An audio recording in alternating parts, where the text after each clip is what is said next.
Hello guys, in today's video I will be showing you how to fix Chatgpt. Um, how to fix Chatgpt stop-in problem. So the answer is easy, just go to the settings, then scroll down to the app section, and then go to the search and search Chatgpt. Then go to the storage, and here you will find this clear cache option. Click on it. Now you can go check it if it worked, and if it didn't, you can try to restart your phone or turn the Wi-Fi off and on, or the Bluetooth or the airplane mode. Also, you can try to clear data, but be careful. If you clear data, all this application's data will be deleted. This includes all files, the settings, the accounts, the databases, etc. So be careful if you want to clear your data.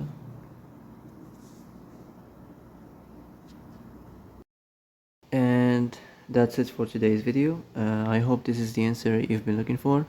If you like this video, don't forget to like and subscribe, and see you in the next video. Thanks for watching.